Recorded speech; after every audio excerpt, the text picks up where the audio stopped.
Hello, everyone. Welcome tonight. Thank you for coming out on this wintry fall day, and appreciate y'all being here. And we'll try to make it worth your while to come out. I think we got a great panel, and I'll introduce them in a moment. This is part of the Muskegon Community College Ethics Institute, and we try to put on at least a couple programs a year. And so we will be bringing up some ethical issues, but also this is to know about Ebola in general and what we're doing both at a local and a national and international level. The room here is one where, as you can see, you kind of got to go out the front to come in and out. So remember that. We'll try to keep you here no more than an hour and a half. But also, we hope it's to be an interactive evening for you. So think of questions. There'll be plenty of time from the audience for questions, and hope to hear them as we go on. Also, if you could, as you always hear, if you could silence these, I'd appreciate it. We all have these pretty much, so if you could do that, that would be great. Yeah, probably you too, unless you're on call and need to hear something. Always on call. All right, so I'm Andy Weibel. I teach philosophy here. I'm currently chair of the Arts and Humanities Department and director of the Ethics Institute at Muskegon Community College. I'll be the moderator, I guess. And the main people are the rest of the panel. And I'll start to my left here is Dr. Bruce Olson. He is an infectious disease specialist at Mercy Health, and he's also currently the medical director at Mercy Health. I've got a long curriculum vitae. He's on about 300 committees right now. He's like on the Culture of Safety Steering Committee, the ICU Committee, the Trauma Team, Mortality and Morbidity Case Conference. Oh, that was a conference he was on. He's a member of the Mercy Health Regional Governance Board. That's a pretty recent appointment, so yeah, I underlined that. And so he's on lots of committees and does lots of things. He's also the director of the McLeese Clinic, and he's been a great asset to this community. He grew up here, went off to Chicago and other places doing wonderful things, and so it's great to have him back. So. Next to him is Rachel McDermott. Rachel's been a nurse for 15 years and serving in roles as a bedside nurse, nursing faculty, teaching, and in leadership positions throughout institutions and healthcare organizations. She's currently the interim director of quality management and health system educator for North Ottawa County Healthcare Systems in Grand Haven. And then next is David Okren. He is a philosophy student. Oh wait, no, he is a philosophy student here at MCC, and but he has a lot of other things he's done. He's a lieutenant in the fire department in North Muskegon. He is a state of Michigan paramedic. He's a level 2 state of Michigan fire officer. He's a national Incident Command certified, as well as many other certifications with emergency response and preparedness. He's currently taken on the role of one of the coordinators for the Ebola response at Hackley and Mercy hospitals. That's David. And finally is MCC's own Papa Njai. He teaches geography and anthropology here at MCC. Before coming to MCC, he was the Refugee Resettlement Director at Catholic Human Development Outreach, now called Catholic Charities of West Michigan. He's a native of Sierra Leone and has given numerous lectures on refugee settlement, cultural diversity, and contemporary issues in Sierra Leone. So welcome the entire panel. I think I'll start with Dr. Olson. Each person's going to give a few minutes to talk about their areas of expertise and what they know about Ebola. And we'll probably have a few follow-up questions amongst ourselves, and then again we'll open it up to the audience for questions. So I thought I'd start with Dr. Olson to tell us a little bit what is Ebola, how does it affect the body, what's maybe a little bit of where it comes from, and so what is the medical background of it? Okay, thanks, Andy. I'll talk about the virus. I'll talk about the reservoir of virus, how it's acquired by humans, the illness it causes, and sort of bring you up to date on all that. And then also talk maybe a little bit about some of the screening that happens until somebody gets to this country. And then I think, Rachel, you're going to talk about once they get here, what sort of our plans are. So Ebola virus, it's a fetal virus. I don't expect you to know what that means, but it's a sort of prototypical cause of a group of illnesses called viral hemorrhagic fevers that are characterized by a high mortality, generally more than 50%, and bleeding episodes. And the reservoir appears to be fruit bats, although it's not definitively known if that's the only reservoir. And the way that humans can acquire it are to consumption of bushmeat, of which a fruit bat could be, or non-human primates. But it's not actually the eating, it's probably the preparation and being exposed to blood, or exposure to others who have, humans who have Ebola virus. And it could be either pre-mortem or even post-mortem. And so these are sort of the three mechanisms by which individuals acquire it. This is, there have been more than 20 outbreaks of Ebola so far, but none like this as far as the number of people involved, more than 10 times more than the largest outbreak in the past. And of course, what's so striking is its extreme mortality. The way it enters the host is it's spread by basically contact spread. Now, actually it can also be spread by droplet, but let me explain this. And they're different than airborne. It's not airborne. Generally, the host acquires it through exposure to non-intact skin. It can be an open wound, or a percutaneous puncture by a hollow tip needle. Say a healthcare worker is drawing blood and they accidentally stick themselves, or through mucous membranes. Mucous membranes are that thin lining over your eye and your nose, your mouth, your GI tract, and the genital tract. And it can be the most efficient way is direct contact with somebody that has had Ebola. You're caring for them. Healthcare workers are one of the groups at greatest risk. And there is a possibility of indirect contact spread, that is where the environment gets contaminated by infectious body fluids. It can survive for some period of time, and then you may touch that and then say you rub your eye, although unlikely to spread that way very effectively. It survives probably, if you just put the virus on a hard surface, it probably only survives a couple hours. But if it's in vomitus or stool, it might survive a couple days. So that's another mechanism of spread. And when I say droplet, that means if somebody coughs or sneezes, they produce macroscopic droplets that don't float in the air, but they drop to the ground within 3 feet. So airborne is different. Airborne is when you create droplets that are really tiny that can actually, they're light enough that they float in the air, can spread down the hall and extend at a further distance. So it's, again, to summarize, it's mostly direct contact with body fluids. Okay, so once it's, I should contrast this. No, I'll get back to that.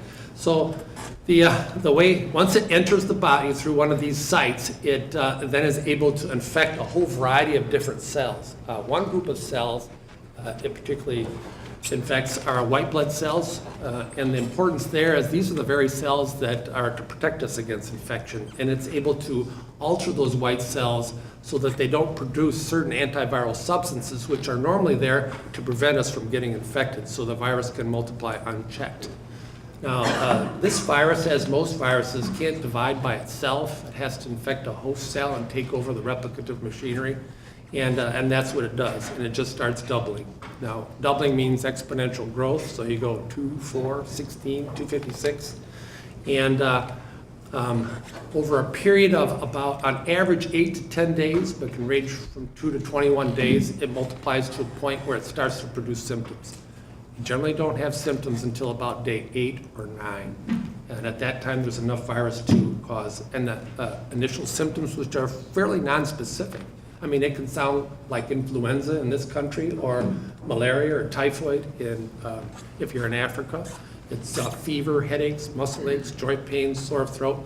Not very specific, but what's specific then is where that person's been, and we're going to hear a little bit more about that later. It's really almost entirely restricted to these countries now. There have only been about 20 or so individuals in the United States with Ebola, and of course only a couple of them acquired it here. So the likelihood of acquiring this outside of those 3 countries is extremely low. So that's where the history is important as far as where they've been.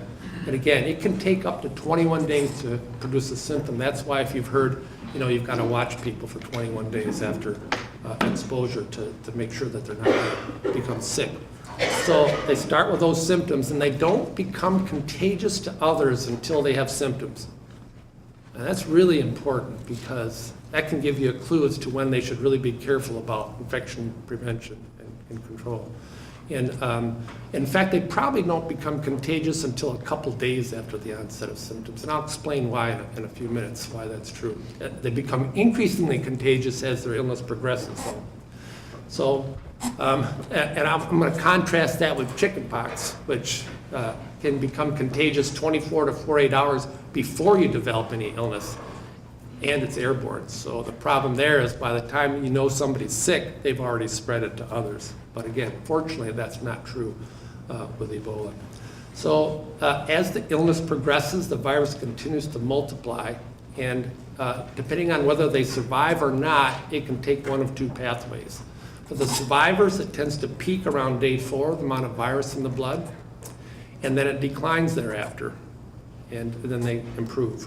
For those who don't survive, the virus continues to replicate, and those individuals have 100 times more virus in their blood than those who survive. So they are the ones that are most likely to spread to others. You can't quite predict who's going to survive and who's not, but the important point there is if we could identify individuals, one of the key ways to stop this epidemic is to identify individuals after symptom onset and get them in appropriate isolation to prevent spread to others, and then the epidemic will die out. So about 100. Now the other thing that happens that facilitates transmission as the disease progresses is they start having vomiting, diarrhea, and bleeding. So early on, they're not producing a lot of infectious body fluids, but later on they are, 5 to 10 liters per day. So a lot of contamination and potential spread of virus due to the progression of the illness and the fact that they have so much virus. The cc of blood, which, what's a teaspoon? 2.5, 5? Well, okay, a fifth of a teaspoon will contain 10 million viral particles in a person who dies. So there's a lot of virus, and it only takes a few to cause disease. So that's the risk as the disease progresses. Just a few comments about what's being done now to, let me talk a little bit about treatment and prevention, and then I'll wind up. There's no specific treatment. Now, that doesn't mean there's no treatment. The survival rate in this country, with all the support we have, is going to be greater than it is in Africa, just because fluids, electrolytes, and all the other measures we can provide in an intensive care setting are going to improve survival. People die from dehydration, electrolyte disturbance, but there's no specific treatment. But there are a lot of course, interest in antivirals and using what we call passive antibodies. That is, you draw blood from an individual who survived, their immune system was able to clear the virus, and you give that to people with Ebola to try and treat them. And it's been used, you may have heard, several people have been treated already in this country via these various mechanisms, and they're going to be starting some trials in December. We may talk a little bit more about this when you get into ethics of trying to do a trial for a highly lethal disease. Can you really have a control population where you don't give one a drug to and give it to the real one? There's going to be a lot of issues there, but they are going to move forward with that, with some antivirals and passive antibody. There are some vaccines that look promising, but mostly in animal model studies, but they're going to be moving forward with vaccine trials fairly soon too, because of the urgency of the matter. Let me just wind up by talking a little bit about what's being done as far as patients potentially coming here who could be incubating Ebola. Anyone leaving Liberia, Sierra Leone, or Guinea is screened at the airports when they leave, a series of questions, their temperatures taken. And and then they can only enter this country through one of 5 airports, and they're screened again there. And then if they're felt to be, there's a risk stratification method for identifying the likelihood that they might develop Ebola, and then they will be monitored while here. There's various levels of monitoring. I don't know if you're going to get into that a little bit. Okay. I don't need to get too specific, other than the health department, for example, if somebody comes to our community, we're going to know. We're going to know ahead of time, and they'll be monitored either through direct observation or at least a telephone call twice a day, and their movement could be restricted, depends on the risk, and so there won't be a surprise. So that's a great benefit to our community. A lot of preparations ongoing now, but it sure helps to know that there's somebody in your community, and you know that if they get sick, they'll be contacting the health department, which will notify us to be ready for them, and they'll direct them where they should go. We don't want them wandering into a primary care office or an urgent care center without any pre-knowledge. So at this point, we should know if there's somebody in our community who's at risk. We should know as soon as they develop symptoms, which will make our jobs a lot easier. That's a lot longer than 5 to 7 minutes. But Yeah, you did a great job. okay. All right. Thank you, Dr. Olson. I just follow up a few numbers. Dr. Olson mentioned this is 10 times bigger than any outbreak we've had before of Ebola. I checked just before I came this CDC website, and according to their records, there's been 14,413 suspected cases. There's been 8,920 confirmed laboratory cases, and 5,177 deaths so far. So it's been a significant outbreak, for sure. And you might expect there's actually more because case finding's not perfect. Sure, yeah. Right. Okay, next go to Rachel and David to talk about what preparedness we're doing here for people that may come, that may have Ebola, and what's happening on the ground. So. Well, if you followed the news in early October, I think it's a safe thing to say that Ebola maybe caught the United States healthcare system by surprise. I think that's a fair assessment. It identified some vulnerabilities in our ability to quickly identify and then respond to a communicable disease outbreak. Because of that, it's made us better. So we are so much better prepared now than we were 6 weeks ago. So let's talk a little bit about what healthcare facilities were asked to do in response to this event. Specifically, back in the beginning of October, most healthcare facilities here locally started actively screening patients for travel history and symptoms consistent with Ebola. So if anyone visited a healthcare facility locally between now and back to the first part of October, my guess is you were probably asked if you had recently traveled to one of those countries, Sierra Leone, Guinea, Liberia, and then if you had any symptoms consistent with the disease. Screening primarily started in emergency departments with EMS crews, urgent care centers, and primary care offices. Many local facilities have since expanded that screening to include all points of entry. So wherever a patient would seek care within a facility, they're asked those screening questions. And the purpose there was to quickly identify someone who might be a person under suspicion so they could be appropriately isolated.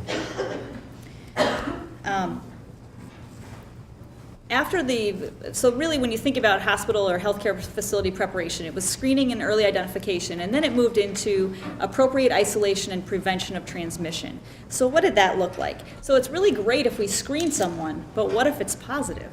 What if they do have travel history and symptoms? Then what happens? And so facilities had to look at what would they do next. All were asked to identify a specific location where this patient or patients would be held so they could be safely cared for away from other patients. And if you followed the news, the next big one won't surprise you, and that was personal protective equipment. Did facilities identify, acquire, and then train people in the appropriate personal protective equipment that would be needed for these patients. And really, I think, and David, you can jump in here, I think for many facilities that was the biggest challenge for a couple of reasons. One, there wasn't real clear guidelines on the specific PPE early on, so specifically what were healthcare workers supposed to wear. And so that was a little vague Who were early on. supplying the guidelines? CDC. CDC. Yeah. So there was some ambiguity at the beginning for what exactly was required, and then once it was identified what was required, it became difficult to acquire some of that equipment, because as hospitals began ordering supplies that would be necessary, suddenly there were shortages and back orders and things like that. I think a lot of that has worked out, but that's the reality of when you have a salient situation like that. In addition to identification and acquisition of the personal protective equipment, there was the element of training that also had to be addressed. Many healthcare organizations do not routinely deal with communicable diseases like Ebola, and therefore their staff do not routinely don and doff intermediate level or high level personal protective equipment. And so hospitals had to look at whether they were going to use specific teams to care for these patients, or who exactly was going to need specific training relative to that. And I think I can say most facilities have completed some kind of training with their staff. It may have been different levels depending on the likelihood that they would care for a patient. In addition to screening and appropriate isolation, many organizations have been performing drills, and the drills may be simply, is the screening process working? Are patients being asked those questions? All the way through to actual tabletop exercises, including the donning and doffing of the required personal protective equipment. Along with the isolation of a patient under suspicion for Ebola comes a lot of other things, such as the appropriate handling of a laboratory specimen. And how do we get that to Lansing for testing? And so laboratory personnel had to be trained on that. In addition, you heard a lot in the news early on from the Texas situation about the appropriate disposal of the biohazardous waste relative to caring for an Ebola patient. And so facilities had to look at who are they contracted with, and will their contractor take Category A infectious waste? That was a legitimate concern early on, and that has been handled here locally. Facilities have that under control. And then last but not least, facilities had to look at, realistically, can we safely care for a patient with Ebola? And the Michigan Department of Community Health has been actively looking to put hospitals into a 4-tier system based on each hospital's infrastructure. So, for example, we wouldn't expect a critical access hospital to have the same ability to care for an Ebola patient that a level 1 trauma center would. And so based on individual hospitals' infrastructure, they'll be placed into a 4-tier system to determine if they identify a patient with under suspicion for Ebola, will that patient stay there? Will they be immediately transferred? Will they stay for 24 to 48 hours and then be transferred? Or will the facility be someone who not only screens but also receives patients under suspicion? So really that's what's been going on locally to help ensure that our local healthcare infrastructure is prepared. And I hope I didn't say anything that you were planning to say. David, do you want to say kind of where we at Mercy Health and Hackley, Sure. where we fall in all this and what we're doing? Yeah, so specifically for Mercy and Hackley hospitals, it's not to show all of our cards here, but the 4-tiered system is still a little under debate for Hackley Hospital. Just a little bit of background. The government started cracking down on hospitals, saying, hey, you guys have got to get stuff in place immediately. So everybody started working what felt like around the clock. Was a lot of hours put into it of procedures and policies and what are we going to do with an Ebola patient. So we have 2 hospitals in Muskegon County. We started developing a plan at Hackley Hospital. And then we realized that, hey, Hackley's set up pretty good to receive one of these patients. Just the way that the layout of the ER is. Not that the staff is any better or more competent than Mercy, that's not the case at all. It's more of a layout. So what we did is we developed call it an Ebola wing. I know it sounds rude. North Ottawa did the same. Same thing. We haven't had a chance to talk before this, so a lot of our things we're going to overlap, but Welcome. Hi. So we developed the Ebola wing, and so what we had to do is develop ways that we were going to bring in Ebola patients, how we were going to treat them, what rooms were we going to put them in. The CDC recommends that any Ebola patient has a private room with a private bathroom.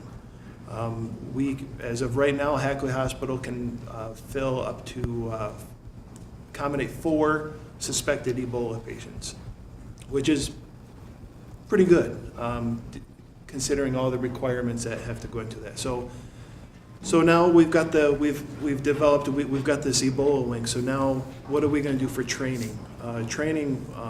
We asked for volunteers.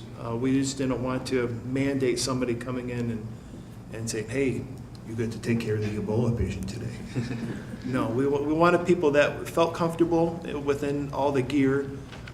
Clinical staff went through 4 to 6 hours of didactic training and hands-on training. We actually used the sim lab. We have a sim lab here in Muskegon where they have very expensive mannequins that can simulate sick people. So what we did is we trained our people to work on patients using the sim lab dummies, which was very helpful. Learning how to draw blood, take blood pressures, and working out all those things. And so when we were developing all these policies for PPE, I don't know if anybody kept up with the CDC, but the recommendations changed daily. And it was very frustrating for us as people preparing for this to try and keep up with the changes. I know in 4 days, we changed, a minor thing, but we changed our glove policy, just how you put on gloves and how you tape them 5 times. And it's very tough to train people 5 different ways and to say, oh, no, this one doesn't work, now we're going to switch it. So, but we think that we've got some pretty good plans right now to accept and treat. Whether they're getting shipped out is going to be up to Dr. Olson. But for the most part, we feel that we're very prepared to receive one of these patients. We've had 1 full-scale drill. We've had a lot of minor PPE, personal protective equipment drilling, and then we have another one coming up sometime this week. It's a surprise drill. Can't tell you when that is. And then we'll be doing subsequent drills after that. So as far as Muskegon, we're pretty prepared, and by the sounds of things, Grand Haven is as well. So we think we're heading in the right direction. You mentioned volunteers. Did you get plenty of volunteers? We did, yeah. Actually, we trained has that been 3 weeks we've been doing this? Something like that. About 3 weeks, we trained 50 people, which is one of the larger teams in Michigan for the size of the facilities that we have. We have a bulk of our staff came from the emergency department. We have ICU nurses, OB nurses, OB physicians, internal medicine doctors, infection control, Environmental services. environmental all of services. But That was very gratifying because Yeah. there was a lot of fear when this happened. And I was pleasantly surprised at the number of volunteers. the amount of confidence that the staff got and the positive feedback that we've gotten from the staff just has been through the roof. For those first couple of weeks, it was, what is the hospital going to do? We don't know. This is, very scary. And since we've done this, staff has felt much more confident. All right, thanks. Next, we go down to, did you? Just want to make 2 comments. Oh, go ahead, go Okay. ahead. I do want to say something about the CDC. They are a phenomenal organization, and they've gotten a little bit of a bad rap, I think, in the press. They perhaps maybe didn't quite anticipate how challenging it would be for every hospital in the country to prepare for this. I think that was the one mistake. But their adaptation since then, I think, they're a phenomenal resource for these kinds of problems. I'm just going to make a comment about how we make a diagnosis. It's a blood test that is run at the state health department in Lansing, and the packaging is really pretty impressive if you see it. There's like 3 different layers you have to put it in. You have to have a special certified transporter, but 24 hours a day, 7 days a week, the blood can be driven to Lansing and they'll test it. It can take 5 to 7 hours to do the test. One of the problems is that the test isn't always positive at the first onset of symptoms. It will be positive by 72 hours. What that means for us locally is that we'll likely have patients here for at least 3 to 4 days, or may well have at least 3 to 4 days, even if the decision would be to transfer them somewhere else, because you're not going to transfer somebody unless you have a diagnosis. That's it. And the reason, so there'll be false negatives, right? Correct. And isn't that what happened with the latest gentleman that Right. was brought to Yes. Nevada, or Yes. Nebraska? Right. He was first tested, I think, in Africa, and they thought, great. But again, if you do it, you have to do it 72 hours after the onset of symptoms if your first test is negative, to make sure. I think the reason why you get a false negative is because the viral load Right, it's not high enough. is not high enough to detect. And so that's where the secondary comes into. Do you think Check the viral the load. testing will improve to where we could find it even with low viral load? They're using a technique called polymerase chain reaction amplification. It's a very sensitive test. It could, I wouldn't expect a huge improvement. All right, now I'd like to go to Papa, and he's, one of the things I didn't mention is he's been doing some work with International Aid, which is a local non-governmental organization that's been doing work in this area. And so he's as I mentioned, from Sierra Leone, and hopefully he'll tell us about the area where the outbreak is mainly happening, and some cultural understanding of the area. So thank you, Papa. Oh, well, thank you, and thank you all for coming. And I know the weather out there is not the best anyway, and I don't need to remind you myself about the situation, but thank you all for coming. And yes, indeed, when I heard about the Ebola, it started all the way back in December 13 in sub-Saharan Africa or West Africa. But we out here in America, I think we got to know more about it this past summer, May, June, July, and August. But it's been going on. I've been following it on BBC for a very, very long time, just like previous years. So as soon as I heard about it was summertime, I decided to talk to some of my friends, and I ended up going down through a connection, and someone took me down to Spring Lake, that's where we have the international aid. So I met with a gentleman there, and they were very much excited. They gave me a tour of their facility. I spent about 2 hours. So they knew about the situation in Sierra Leone. And so the following day I went there again, and they just walked me into a room about the size, just like our recreational center there. Lots and lots of items, okay, and it can almost fill this room that they are shipping to Sierra Leone. So I was very much excited, and I really thank them for that. If you know anyone, in that area, please send my thanks to them again. And again, we have to say thank you to the CDC again. I mean, it's something very difficult. They work very hard, and sometimes they have been following news, and people have been blaming them for some few mistakes here and there. But the situation is very serious, very, very serious. I am in touch, I know these areas very well. I talk to my friends and my family on an hourly basis, or let me just say a daily basis, and they email me or call me. More than 5,000 people have passed away, including some of our finest doctors. And you all know the cost of training a doctor. So if you lose one, or you lose dozens, or if dozens in both countries, especially Guinea and Liberia, Sierra Leone and Liberia, it's a very, very tough thing for us. What I will do, I'm a geographer, so I love maps, and I want you guys to see the regions where the affected regions. Sometimes we confuse the two. I watch CNN quite a bit, and there are experts, highly educated, well-paid people, but they talk about Africa just like they are talking about Michigan, or sometimes just like America, or let me say just Canada. The continent itself is very big. For some of you who've taken geography classes, we are dealing with people that are close to about 1 billion people. Sub-Saharan Africa alone, we have about 800 million people. So Sierra Leone, and Liberia and Guinea, they are next to each other.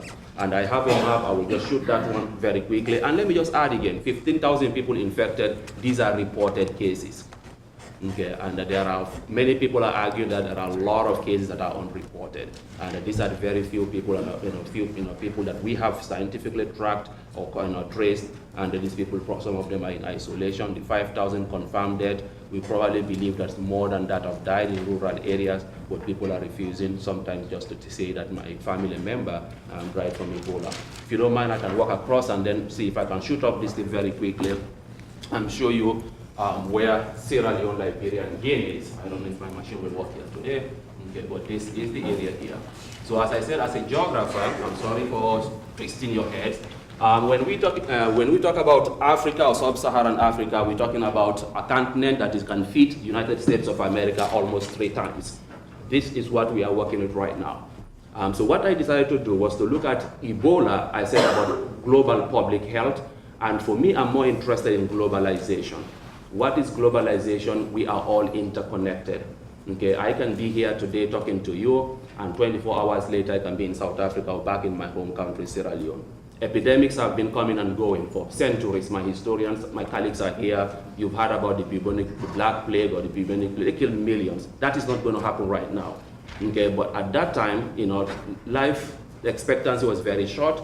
Communication, very difficult transportation, but today you can move around the world in 24 hours or less. Okay, so this is the country or the countries affected. Okay, and out here we have Liberia. I guess you guys can see it from a distance. And then next door is what we call Sierra Leone. That is my tiny country.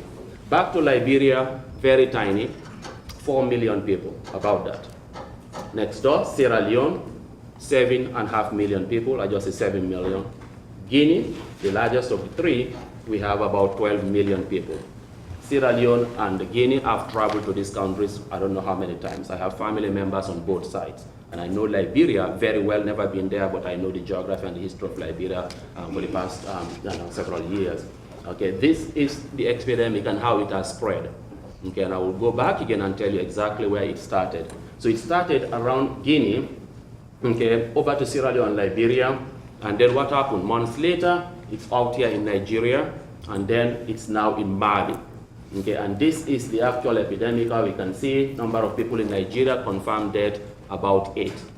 That was a Liberian American guy on a business trip to Nigeria, just didn't know he has accidentally contracted this disease, went to Nigeria, just after the airport, passing through the airport, he just collapsed and died later. The nurses who took care of him died later, and also a doctor later. But Nigeria has a much better healthcare system compared to Sierra Leone and Liberia. They did a wonderful contract tracing, quarantined more than 800 people, and they were able to declare Nigeria a month ago as Ebola free, which is good news. The other country here is Senegal. Senegal, again, just about slightly bigger than Guinea, also got a case. That is a student from here in Guinea went to Dakar, Senegal, with the disease, and again, he was isolated, and today Senegal is Ebola free, which is good. Okay, and now back to Sierra Leone. But as Dr. Olsen said, Ebola is not something new. I've been following this thing for many years now. Very briefly, just what I hear on the news, but it has been around since 1976. And we can't get into the history of each epidemic, but never in the history of West Africa have we ever experienced anything like this. It has never been in West Africa. Maybe the closest we can talk about is the Thai forest virus. It appeared probably over a decade or two ago, close to in the 1990s, and that's about it. And this is the only one. How did it get to West Africa? We are still trying to figure things out. We don't know. Okay, but back to how it all started. This is the country here. We call this region the parrot beak, okay, just like the mouth of a bird, okay, and that is an area, a very tiny city called Gegedu.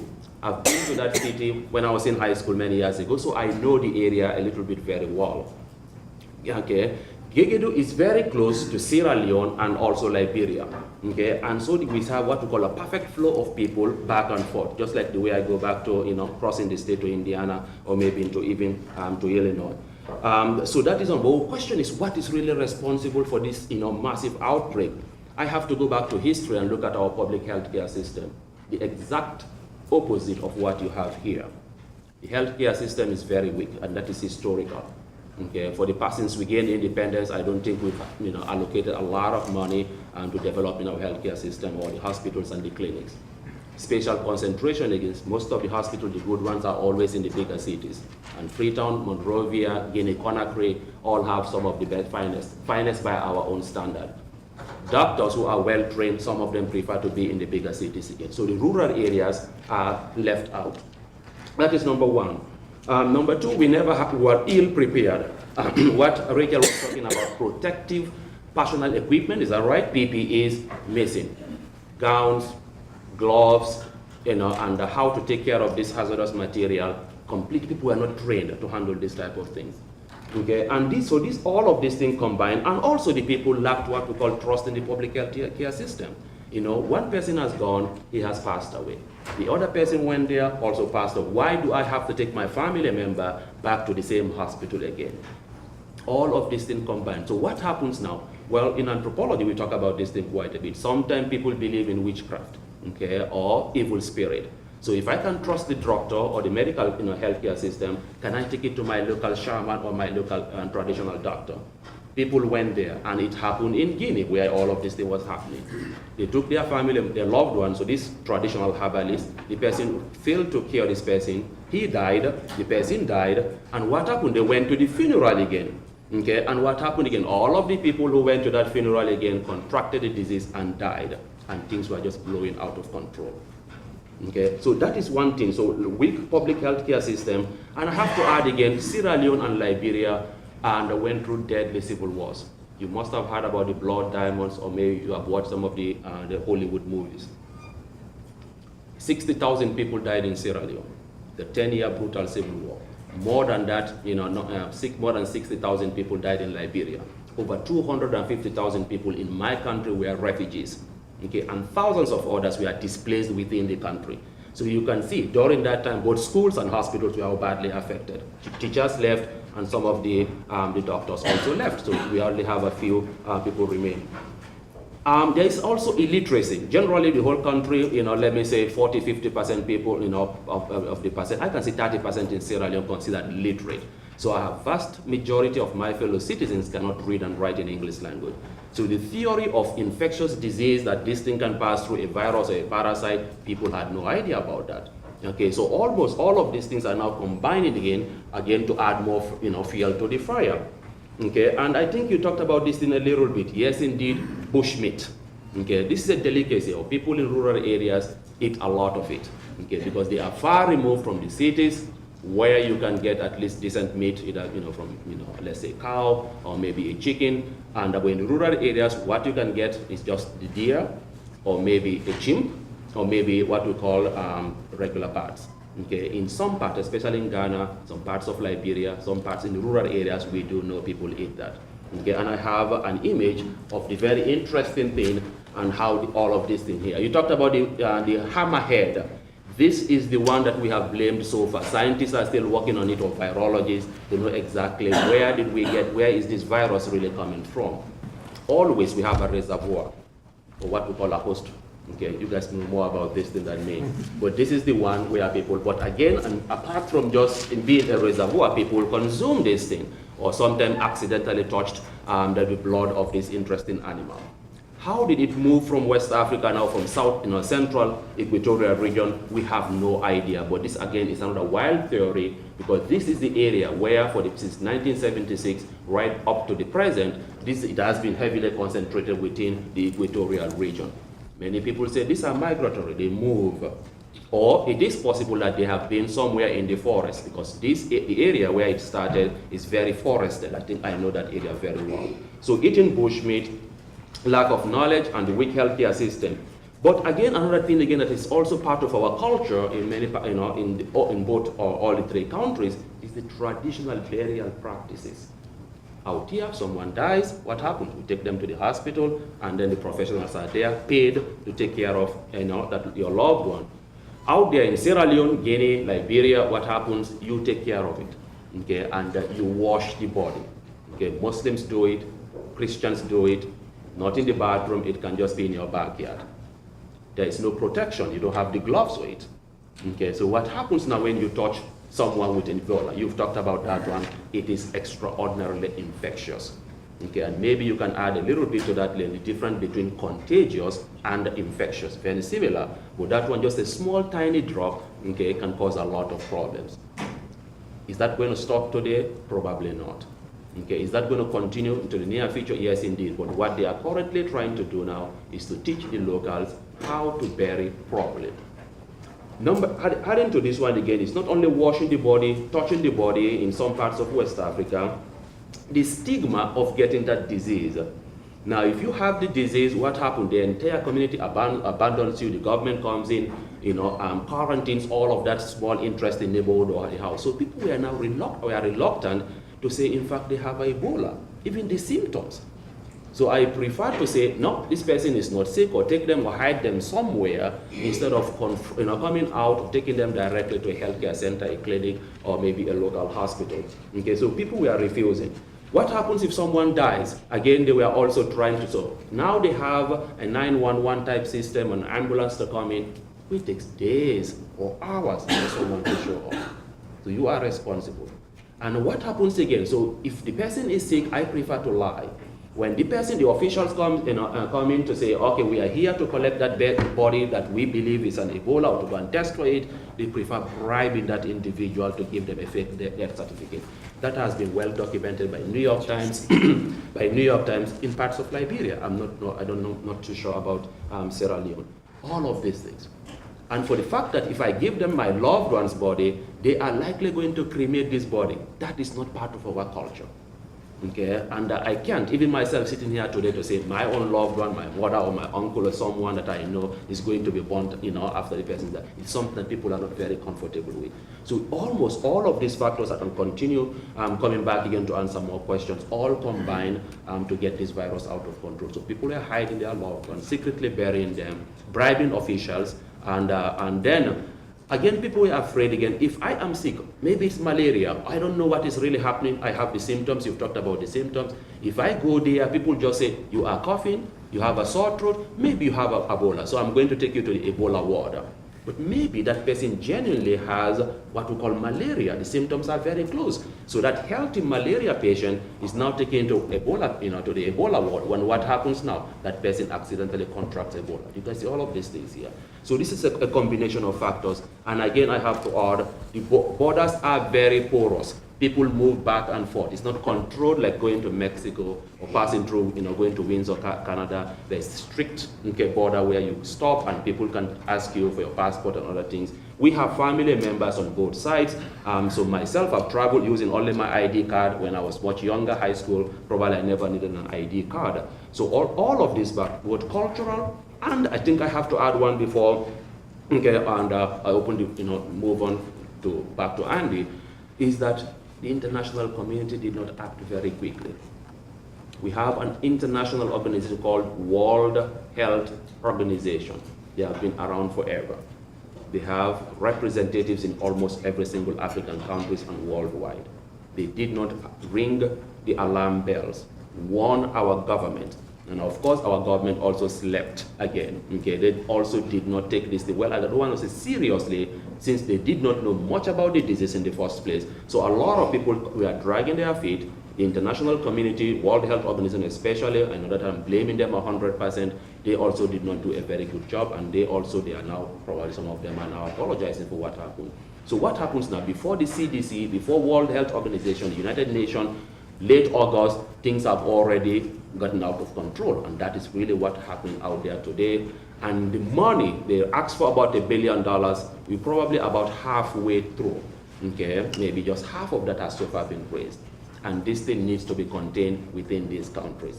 And that is where globalization comes into it. We have Americans that visit, we have people who do our citizenship, we have missionaries that are down there, we have other foreign nationals again from all parts of the world. More than 30,000 Indians are within the sub-region.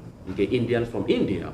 Okay, and we can block all the borders right now, but you can easily prevent a Chinese businessman, a Japanese businessman, or an Indian national or a European from coming here. So you can spend a few days in Sierra Leone, Guinea or Liberia, and then fly back to Germany or maybe Japan. And then 10 days later or a month later, you say, I want to come back to Sierra Leone, to Guinea, and to America to come and visit. So it is a global issue that needs global effort. We alone cannot do it. And that is why I say, let's think globally and let's practice, let's see how we can act locally out here. And I'll be happy to answer more questions later on.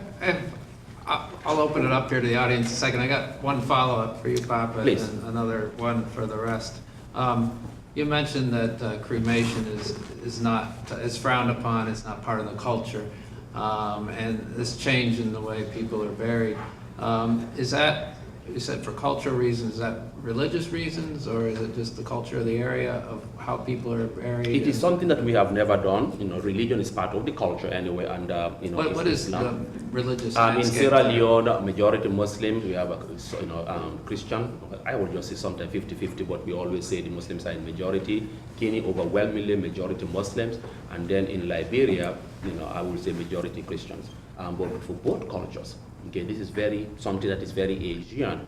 Okay, from India and other parts of the area, we are not used. So you can say culture, you can say religion, and people don't. We have never cremated bodies. Is that changing very slowly? Yes, indeed. Médecins Sans Frontières, which is Doctors Without Borders, they are doing it.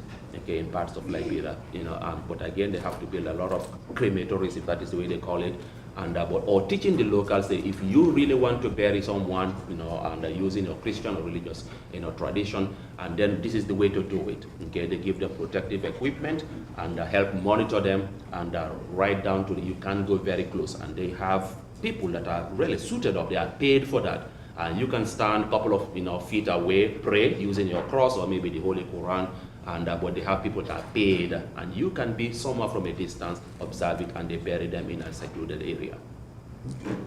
Oh, one other for the rest of the panel, I guess. You talked a little bit about a vaccine and the possibility of it, Dr. Olson. Because people who do recover from Ebola are immune from the disease, does that give hope for a vaccine, unlike something like HIV where Yeah. people don't? Yes, definitely. Have that. Yeah. First of all, I want to say that was the best summary I've ever heard of why it's gotten to be as big of an epidemic as it has. That was great. You also wonder about, the World Health Organization, there have been 20 or more outbreaks in the past, and they all seem to die out before they grew, and they might have gotten just a little bit lackadaisical, or I'm not sure if that was an issue that contributed. In Congo, where all of these things started here, yes, way back in 1976, and Dr. Peter Parrott and a few other people, researchers here, they were all in their early 20s when they discovered this strange disease. Before that, it was Marburg, named after a German city somewhere in Germany, but they contracted it from monkeys, that shipped this thing to Germany in a German zoo, and person died. So at least they had a fair idea. So when the Ebola started in 1976, they rushed into central Congo, around these regions here, and collected a lot of blood samples. But in the distant past, it used to be only in rural, remote areas. Right. Separate from the big Yeah, population. you only have 200 people in that area, maybe maximum 1,000 people. So what happened? It starts there. They can easily go into that area and quarantine that area, keep them there, give them the food and the medications. As we are speaking right now, Congo, DRC, also had an outbreak 2 months ago, around late August or August and September. 49 people died, but again, Congo is a super huge country. But they went in, since they have the expertise now, kept these people in that small, tiny rural area, gave them the medication, and today, DRC over the weekend has been declared what we call today Ebola free. In Sierra Leone, Liberia, and Guinea, what happened is that there is massive movement cross-border, but this time it moved from the rural areas direct into the cities. Well, we have 7 million people in Sierra Leone, close to 2 million people live in Freetown. Okay, and it's not like Muskegon where we are far apart, our houses are, let me say a mile apart anyway, we are packed together. Okay, and you can go to a bedroom, of 4-bedroom, 5-bedroom, you can have maybe over 1,000, 2,000 people live in that area. So if we have a small infectious disease, it's so easy to pass it on. We use public transportation quite a bit. Okay, out here I have my car. Okay, I don't. How many people get into the car? Maybe 1 or 2 people. Over there we use taxi cabs, public transportation. We have our own here. Pretty much it's empty coming to our MCC campus and picking up people here. Over there you can easily find 50 to 60 people packed into that one. And you all know it is through contact. Okay, if I'm sweaty and I have blood, I'm very heavily coughing with that, the virus in that one, then it can pass on to some people over there. So the density within the cities, Monrovia and Freetown and Guinea wasn't the situation. In the other areas, it used to be in rural, remote areas, and you can easily go in, keep the people there, and help them there. Out here now, you are talking about 2 million people, and what happened now, there's one incident is in Freetown, someone sick was in the hospital, the family went, the entire neighborhood went and stormed the hospital, dragged their loved one into where? Middle of nowhere, so we didn't know exactly where that person was. So imagine that one. Until days later, the force, they had to say, if you don't submit that individual, we're going to jail you, okay, or the entire family is going to be locked up. So these are the type of things. And very close to where it started again, what happened? People were, even the medical, your job would be a tough job over there. Because when they went to Masanta, the doctors were there, there's some few nurses were there to go and do outreach. They stormed the vehicle, killed the doctors and the nurses. These are the locals. So how can you go there again? Okay, now to travel to these small little areas, you have to have a well-armed vehicle with lots of police and military officers to go there. But people are getting it now. As we always say, the best way to reach the hearts and minds of people is to go through popular opinion leaders. Okay, the imams are highly respected in our culture. Sierra Leone, very religious, just like Guinea. Talk to the imams, talk to the pastors, talk to celebrities. Soccer nation, we love soccer. We call it football. Okay, soccer players are into it now. Musicians again are all into it now. So this is the concerted effort. Now you go every single small city, big town. The radio is blasting it. The mosque. Okay, and churches are also on board now. So that is helping at least to manage it. At least people are becoming more aware and accepting that this is a killer disease and we got to be very careful. Bleach, my mom calls me every now and then. You can get bleach everywhere, okay? Getting into the classrooms, of course schools are closed right now, but getting anywhere, you have to have a lot of chlorine. Wash your hands, wash your feet, into the church, into the mosque, to your house, anywhere, every public area has massive amount of chlorine or bleach. Okay, and that is another way again how to prevent the infection from moving from one person to another. Let me answer your question about the vaccine. Now, we have some promising vaccines that have been tested in animals, but they were never developed, perhaps for the same, the fact that there was these previous epidemics that died out, and unfortunately, there wasn't a market for it to support it.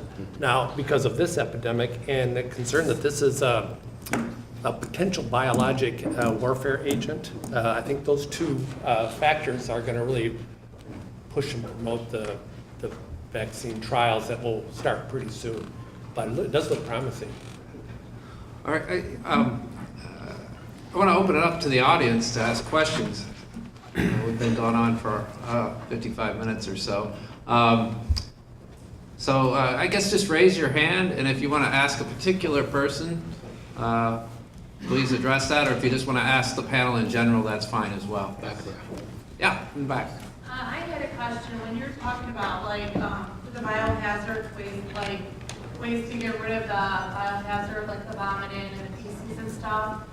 Well, if someone does have their own room, like in the hospital or something, and that's does it die out in the water? Like if it's going into the sewer system? What if there was a animal that was actually could be a host by drinking the water or something in the sewage or like rats or something? Would it live inside water, like the sewer systems? How do you know? Has that been proven that it hasn't? Maybe you want to do that? Anybody? Per guidance from the CDC, facilities were instructed to work with their local water treatment facilities to ensure that the water treatment facility could adequately destroy the virus so that it would not be spread. So, It's what they call a non-envelope virus. An envelope virus, sorry. And it's actually fairly easily killed. It's interesting that you brought that up because the first patient that came to Emory, they actually had some warning, and they were just going to dispose of the waste products in the sewer system, but the city called them and said, you can't do that or we're going to shut your sewer off. That was the fear that was present early on. Now it's changed, but they had to, you put the materials into a toilet or a hopper and you had to pour chlorine in it, chloroxamine, and let it sit for 5 minutes or so, but a sewage system will inactivate it. some places are taking the extra measure of mixing with Clorox too, as an extra measure. Other question? Yeah. I guess this is a follow-up to that. Do you know of any instances where the bio wasn't accepted, and what happened in those instances? You know, with the first cases that came here, there were those challenges. I think now that's been worked out. There was I mentioned the issue about the sewers, but this is called, I think, a level A biohazard. Category A. Category A biohazard, and you have to have special ways of containing special transporting agencies that will take care of it and to incinerate it. And those have been set up for years, but when the first patient came, not everybody met their obligations, let's put it that way. But I think, like you said, Rachel, now that we've had some time to think through this. Do you guys use Stericycle? Yeah. Stericycle is a company in Michigan that was commissioned by the Michigan Department of Transportation to handle Category A waste, specifically in this case Ebola, and they issued instructions to facilities for how biohazard waste needs to be bagged. It is different from how we would bag regular patient waste and things like that. And then they will accept it, and we'll transport it, and then incinerate it. It's a pretty lengthy process. The emails that we get with the documents, just for bagging,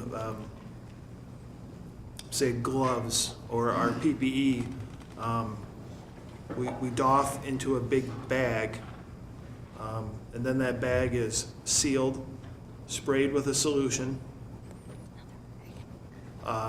tied, zip tied, put into another bag, sprayed again, tied, zip tied, and then put into a 55-gallon drum that's specific for This type of waste. yeah, that type of waste. And then professional haulers come in and they're wearing protective equipment as well, taking it out. If you think about that from a process standpoint in a healthcare facility, you want to keep that waste separate from all your other regular biohazard waste, because you can imagine getting rid of this is exponentially more expensive than getting rid of standard. So, Just to follow up on, in Dallas, 2 healthcare workers did contract the disease. How do you know what they did differently than what practices you're putting into place? We don't know. we don't Yeah, know. I mean, we don't know we don't know. how they contracted. We learned a lot from from Yeah, that. that's where We some of the learned, okay. standards of PPE had changed. Okay.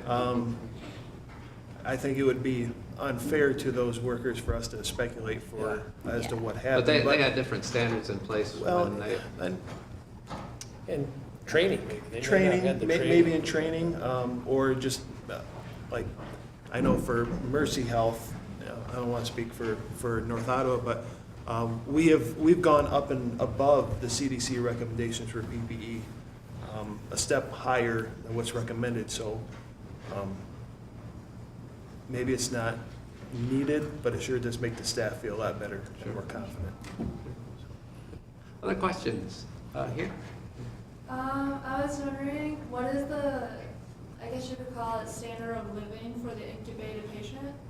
Do they get treated well? Do they get, like? That's a good question. It's, this big debate in this country. Some people feel that everyone should be quarantined, which means you actually put them under really strict guidance as far as movement for the full 21 days, anybody that comes. But this is a country of individual choice, and so you're trying to find that balance. So the CDC has great guidelines on their website for a system of triage where you can assess the actual likelihood of them acquiring Ebola based on the level of exposure and where they've been.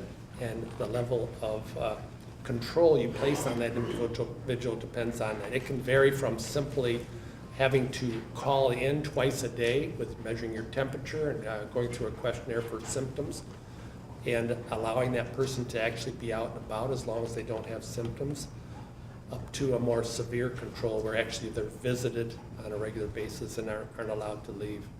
And there's questions about public transport, commercial transport. Again, there's a graded response based on, part of it's on the actual risk, and part of it's on some behavioral characteristics of that person, how likely they are to follow your guidelines. So it's not a simple answer, but it's a great risk. Keep in mind that they are not at risk for transmitting until they have symptoms.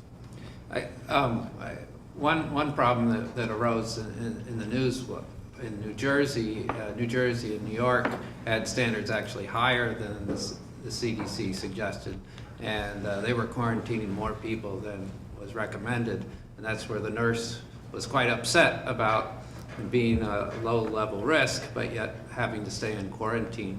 And so there is that balancing, as Dr. Olson mentioned, of autonomy and letting people be free, and also trying to keep public safety, public health, and the overall good.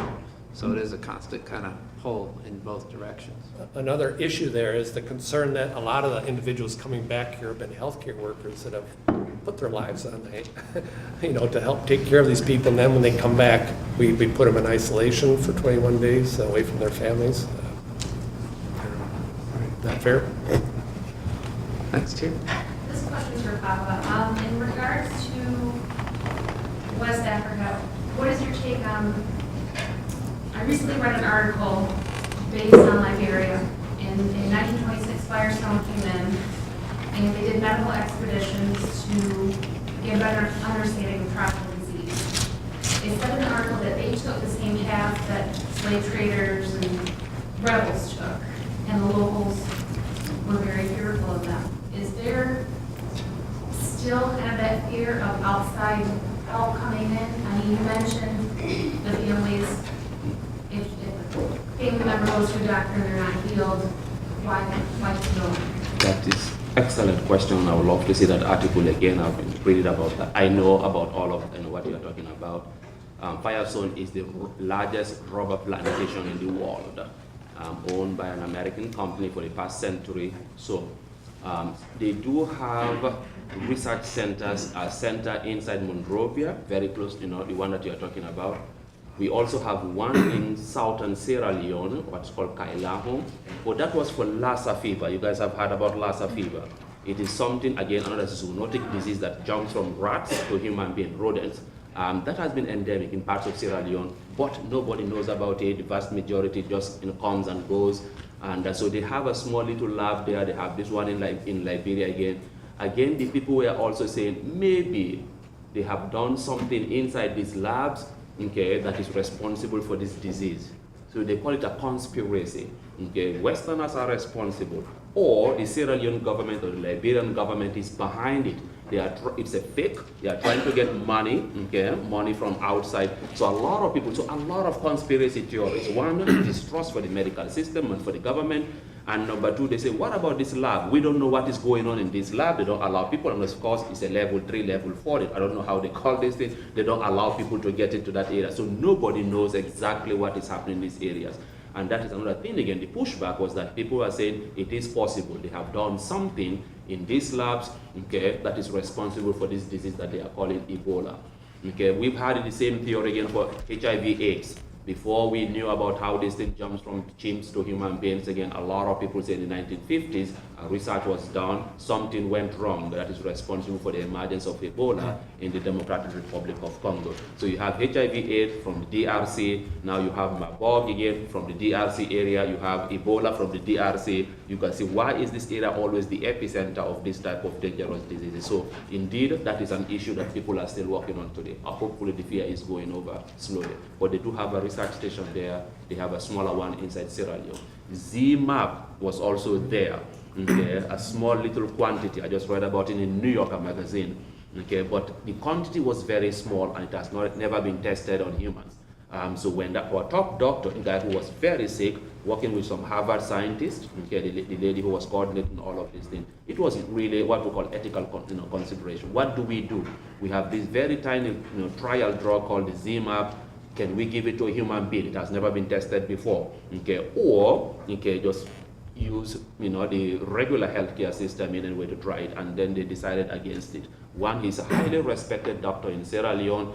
If we give him the drug, he dies, they will say the white people have killed him, okay? And then they decided, okay, based on all of this interesting considerations, they said we are not going to give it to him. And the guy knew before he really passed away. He died. And then what happened again, the two Liberian American doctors who were in, Dr. Bryant, you've heard about him, the first guy, and the other lady, they were in Liberia, and they were probably the first people. They are highly educated, they make the concept, and accepted it to say, we can try it. Okay, and so they tried it and they were successful in treating them out of Emory University. So we don't know how much quantity is gone today, they say, but they're trying to get more, maybe by end of December, at least by January, to get more of that Zima. But you have to grow it in a tobacco plant. You know more about this, then you got to grow it in the tobacco, then from there take it back to the lab before we, the human beings, can maybe use it in a far more, in a safer way. But again, the dosage is very, very small right now. You know, there are several really interesting issues brought up by that discussion. One is the issue of informed consent and experimental studies. And so when you're dealing with healthcare workers, I think they understand better what the risks and benefits are. But when you try to do a study in some of these countries, it's a much greater challenge with the mistrust and everything else. I don't know if you want to comment on that. Yeah. Oh yeah, it has happened. We've known, you know, a big pharmaceutical company, I'm not going to name the company anyway, we can research it, did something in some African countries, you know, it's well documented now. They have come back, you know, say they are going to do some, you know, how do you call it, payback, or, you know, compensate the people. It is a problem in developing countries. So a lot of people are fearful, and we were talking about this in class today. That is why the polio is now coming back. Polio has been eliminated in many parts of the world, 1, 2, 3, but the polio 3 is still in northern Nigeria today, you know, parts of Pakistan and also in Afghanistan. Why they say we don't want these Westerners to come and, you know, vaccinate our kids. Our women will never be able to deliver babies again, and they are coming here to poison us. So there is still that fear, the mistrust. So we got to figure out a way how to overcome this thing, either by going through maybe the locals, but these are some of the challenges. Just for polio, number one, of course HIV/AIDS, now we know the science behind it, and of course for Ebola, we are now trying to get into the brains of these people to know what is triggering them to think this way, and what we can do now to overcome that resistance. One other thing, I just want to mention that ethically this brings up part of your question is what are our obligations to help in places that aren't the United States? I mean, we didn't, as Papa mentioned, we didn't really hear much about this until this summer, and that was because that was when someone from the United States first got infected, and we're like, oh, but it's been going on for a lot longer than that. And so then what obligations do we have? Well, some say we have an obligation to help because this could harm the United States. So that's the self-interested reason. It could be a global epidemic that really harms our people, our economy, and things like that. Then there's other things of obligations to help. We have obligations to help because we heard the numbers about the people who have been infected, and it's probably higher than that. And that we just, because they're human beings just like we are, just in a different place in the world, we have an obligation to help. But then we also might have a special obligation to help in these areas because of some of the things we've done there. The companies that have gone in and extracted resources and not given anything back. Liberia is a particular interest to the United States where we have special obligation. It's pretty much was our colony. And so we have a long history with Liberia. I don't think of the United States as having colonies, but that pretty much was. We never said it was, but it was a colony of the United States. And we used it as we needed it. And so I think we have some special obligations there, as well as the general obligations to help humanity. And then finally on this, who should we help? So if we have these drugs that might help people, who should get them? If there's limited quantities. And there are various ways you can think about this. Those who are in my classes talk about the early days of dialysis and how they used kind of a utilitarian method. Those who contributed the most to society would get dialysis, and those who didn't wouldn't. And so there might be some reason to give these healthcare workers who get exposed to the disease the treatment. One, because they put themselves on the line, and two, because they can do the most good to help stop the further spread of the disease and help others who are sick. But so there might be some reason to help those, but then do we say, well, but some people were helping, saying, well, you should just help those who are in the United States. Why? Because patriotism, you know, those are our people. That seems hard to justify other than self-interest and just liking people who look like you or live near you. So there are some interesting ethical issues around that I wanted to bring up. Other questions? I know there was a hand up over here. Maybe it's gone. I'll go back here. I had a question for what you were saying. Do you think that for the vaccines, are they going to give it to patients who have a high rate of survival, or for people who, like, does it cost money for the vaccine? Yes. Then whoever can afford it? You know, you want me to? You want to comment?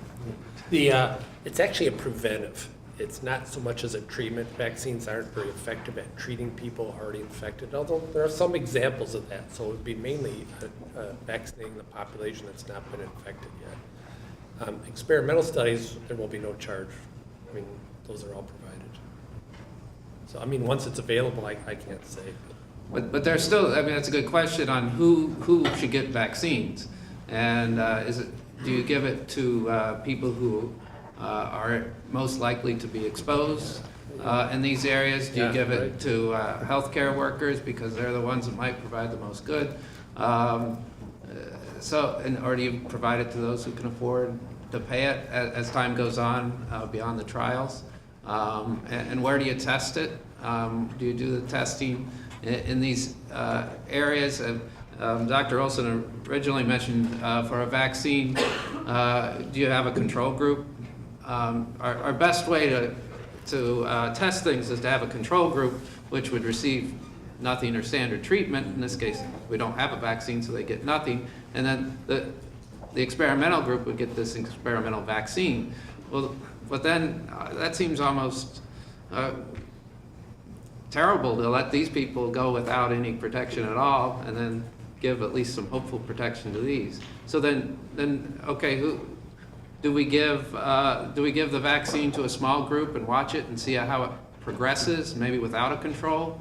Or should we just widespread as much as we can, get it out there, even though we're not sure if it works? But then then it's harder to track its efficacy, if I understand the science right. So but you have more chance of protecting people from getting the disease.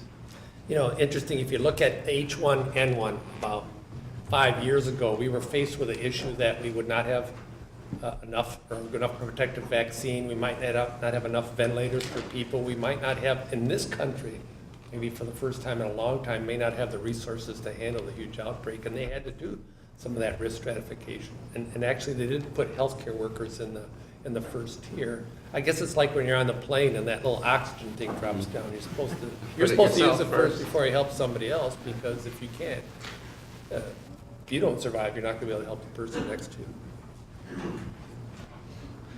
Other questions? Yeah. You said, Papa said that it's like malaria, pretty much, the symptoms? Yeah, the symptoms. That you would, high fever, maybe Dr. Olsen can add a little bit, high fever, vomiting, has diarrhea, stomach flu, bloodshot eyes, meaning, and of course, like a certain symptom? certain symptoms are like malaria, and that's why. That you could say that's not malaria? Say it again? Is there like a symptom that, you said it's like malaria, but what would be the symptom that would describe it? If you have blood coming out of your eyes, in your eyes, or maybe you have severe diarrhea, we don't have malaria, does not have severe diarrhea. He's saying is it a distinguished symptom that would distinguish it from Ebola? Yeah, Papa's right, bleeding. That's what I'm saying, bleeding. Bleeding is the biggest. Yeah, hemorrhage. Differentiating That's why feature, they call it hemorrhage at the Right. beginning. They Yeah. changed it now to Ebola Yeah. virus. But the comment is that that's very late stage illness. If you're at that point, the likelihood of survival is really, really low. The unique really feature is the epidemiology, is whether you've been someplace or been exposed, likely been exposed to somebody. That's what really allows you to differentiate. But again, these are countries where malaria and typhoid are fairly common. Yes, exactly. Typhoid. And that comment you made earlier is sort of frightening, to think that you might have one of these diseases, yet they'll put you in an Ebola Got it, ward, yeah. and then you go from a treatable disease to a non-treatable lethal disease, and I'm sure that's happened. Indeed, yes. One of the ways we've gotten rid of malaria is to get rid of mosquitoes. Has there been talk, anyone know of getting rid of the bats that might be causing this? They are very useful for human beings. They have been Yeah. around for millions of years. We can get rid of the deer. We have Lyme disease. We have the tick bug in the area there. We have rodents around. They cross-pollinate. They do a lot of good things. So there are 1,116 bird species in the world. 1,116 of them. Yes. But are all of them carriers? We of do this? know, not all of them, it's possible some, and then they are narrowing it down to the hammerhead. Who knows, maybe there is another small reservoir somewhere.